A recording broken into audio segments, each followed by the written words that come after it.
Mais qu'est-ce que vous promettez ce 3 jours avant le premier tour des législatives anticipées, un second débat était organisé ce jeudi sur France Télévisions. Le Premier ministre Gabriel Attal pour Renaissance, le président du Rassemblement national Jordan Bardella et Olivier Faure, leader du Parti socialiste, représentant la coalition du Nouveau Front populaire, ont participé à cette soirée. Les derniers sondages donnent pour l'heure le RN et ses alliés à environ 36%, la coalition de gauche à 27,5% et le parti au pouvoir à la 3e place avec à peine 20% des suffrages. Le pouvoir d'achat, la sécurité intérieure ont été évoqués, mais on a aussi parlé de guerre en Ukraine. Jordan Bardella a déclaré qu'il ne laisserait pas l'impérialisme russe absorber un État allié comme l'Ukraine, mais se refuse à envoyer des troupes françaises au combat.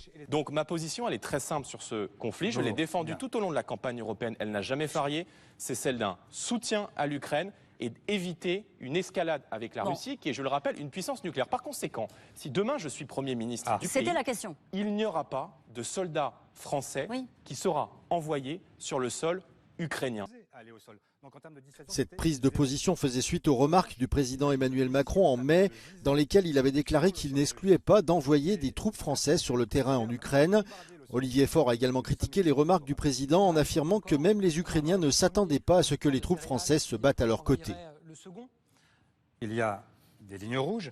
L'envoi de troupes au sol, c'est absolument pas demandé, y compris par Zelensky ou par les Ukrainiens. Donc c'est absolument inutile. Et quand le président de la République l'a proposé, il a simplement réussi à diviser les Européens.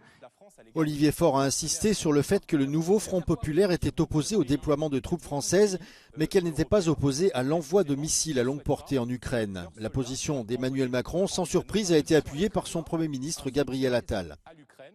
Quand on se bat pour l'Ukraine, on se bat pour défendre nos valeurs, on se bat pour défendre leur liberté, mais on se bat aussi pour notre quotidien.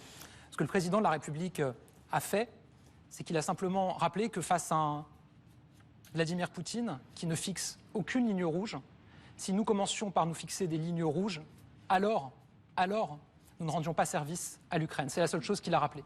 Ces élections anticipées ont été convoquées après la dissolution de l'Assemblée nationale par Emmanuel Macron le 9 juin au soir, à l'issue du scrutin européen. Son parti Renaissance avait récolté 2 fois moins de suffrages que le Rassemblement national. Le premier tour des législatives aura lieu ce dimanche et le second le 7 juillet prochain.